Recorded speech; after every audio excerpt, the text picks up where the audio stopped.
Assalamu alaikum wa rahmatullah à tous les abonnés de la chaîne YouTube Le Puits du Savoir. Allah l'unique, Allah l'absolu, Allah l'impénétrable. Il n'a pas engendré, il n'a pas été engendré, nul n'est égal à lui. Bismillah, kun fayakun. Chers abonnés, aujourd'hui, je vous partage un secret très puissant qui permet d'attirer les hommes et les femmes envers toi. C'est un secret qui donne de la célébrité, du charisme envers tous les êtres humains, sans exception. Tu seras très fortement aimé par tout le monde si vous pratiquez ce secret. Si vous pratiquez ce secret, tu auras de l'élévation et le succès. Tu seras comme du sucre dans le petit déjeuner. Tu seras très populaire. Et bien évidemment, tu seras très attirant. Surtout le sexe opposé. Ouais. Chers abonnés, avant de vous montrer le khatim et la méthode de remplissage, je vais vous donner les secrets et les critères à faire pour avoir un très bon khatim. Chers abonnés, sachez qu'un bon khatim ne rate jamais. C'est du kun fayakun. C'est du kun fayakun. Nos grands-pères écrivaient des khatim et le même jour, tu verras les résultats. Le même jour. C'est parce qu'ils respectaient les principes et les clés à faire pour avoir un bon khatim. Donc, je vous donne les clés et les critères à faire dorénavant pour que vos khatim marchent à merveille. Je vous le donne à cœur ouvert. Premièrement, chers abonnés, quand vous écrivez un khatim, il faut être seul dans une chambre. Personne ne doit te voir. Je dis personne. Vous voyez, il y a des gens qui écrivent des khatim et ils le font dans le salon ou bien à l'extérieur de leur maison pour que les gens sachent qu'ils sont des bons marabouts ou bien ils écrivent bien. Ça n'a aucun sens. Et votre khatim ne marchera pas. Pour faire un bon khatim, il faut rester seul dans une chambre. Personne ne doit te voir. Je dis personne. Deuxièmement, quand vous écrivez un khatim, il faut toujours porter un foulard à la tête ou bien un chapeau à la tête. Il faut jamais laisser votre cheveu comme ça en écrivant un khatim. Il faut porter un chapeau en écrivant un khatim. Troisièmement, il faut se parfumer avant d'écrire les khatim. Il faut se parfumer avec des très bons parfums, car les khatim contiennent des rawhaniya. Il y a beaucoup de secrets qui accompagnent les khatim. Donc, pour être bref, il faut se parfumer avant d'écrire les khatim. Quatrièmement, il faut toujours commencer par la case la plus petite. Cinquièmement, au moment où vous introduisez les chiffres à l'intérieur du case, il faut bloquer votre respiration pour chaque case. Voici les clés qui vous permettent d'avoir un bon khatim et voir les résultats très vite. Il faut enfin respecter les 5 prières de la journée. Il faut Évitez de cracher dans les toilettes. Il faut zikrer beaucoup les noms de Dieu que vous connaissez, tels que Ya Latif, Ya Wudoud, Ya Nour, Ya Azizou. Tous les 99 noms de Dieu que vous connaissez, vous pouvez faire les zikrs quotidiennement, sans arrêt. Ou bien si vous maîtrisez les talsam, vous pouvez le travailler quotidiennement. Et faites beaucoup d'aumônes aux gens qui en ont besoin. Si vous respectez ces critères, tout ce que vous écrivez, vous aurez des résultats très vite, chers abonnés. Voici les clés qui vous permettent d'avoir un bon khatim. Tout ce que vous écrivez, vous verrez les résultats. Chers abonnés, voici le khatim à écrire une seule fois et vous allez faire un bain de 7 jours ou 3 jours selon votre disponibilité, la nuit ou le jour. Et après avoir écrit ce khatim une seule fois, vous allez ajouter du miel. Voilà, vous allez ajouter du miel et vous allez faire le bain de 7 jours ou 3 jours. Pour enfin remplir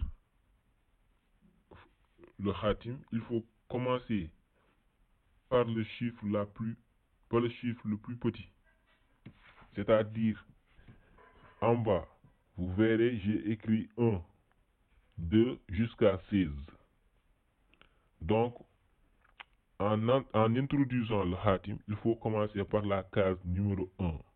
Ensuite, par la case numéro 2, là où j'ai écrit 2.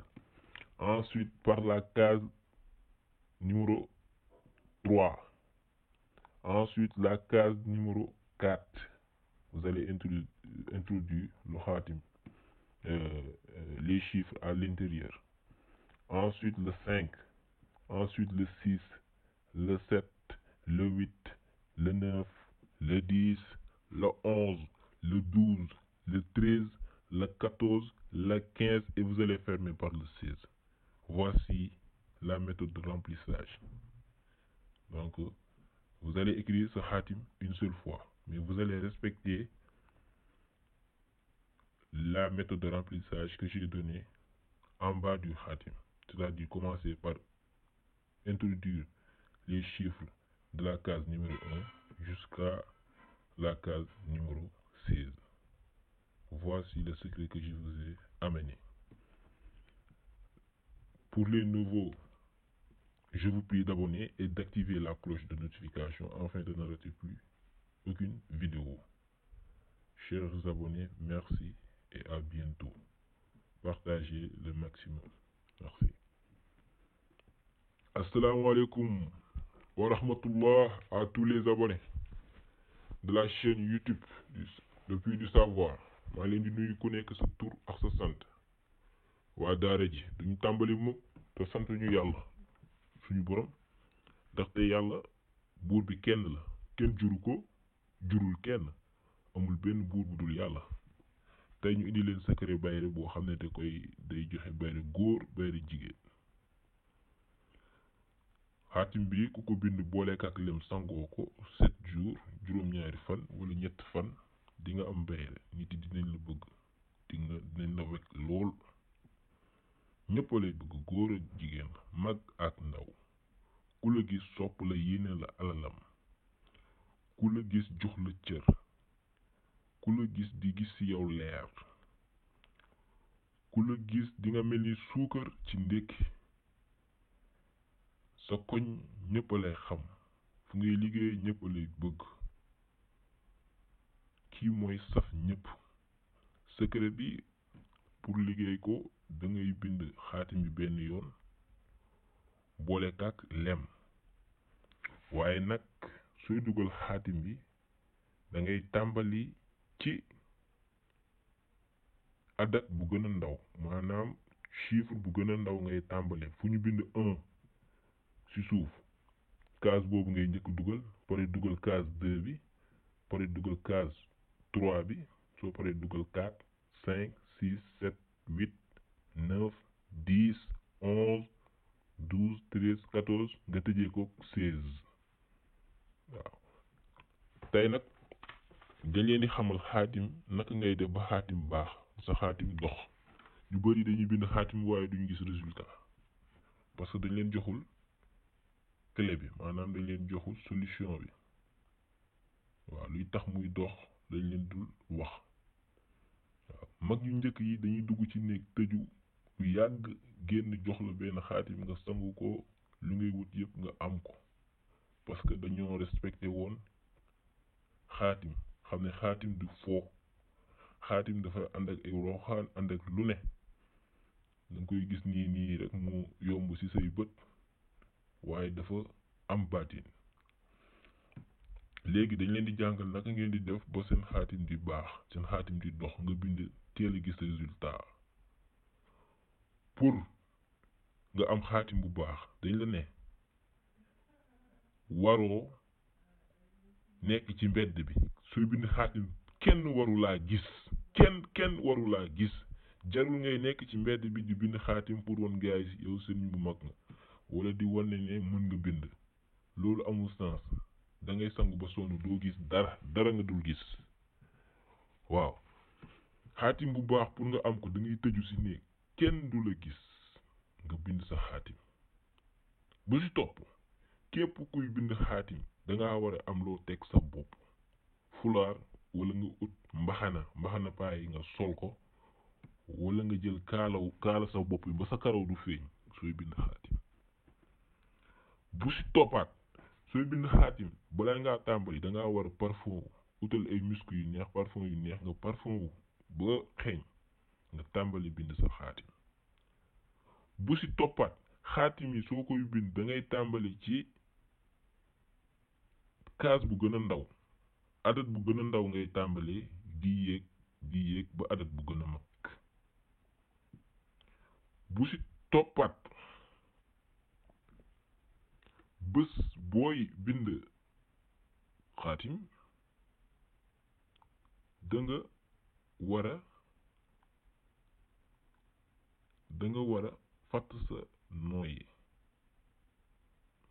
war a fatt sa nooy inspiration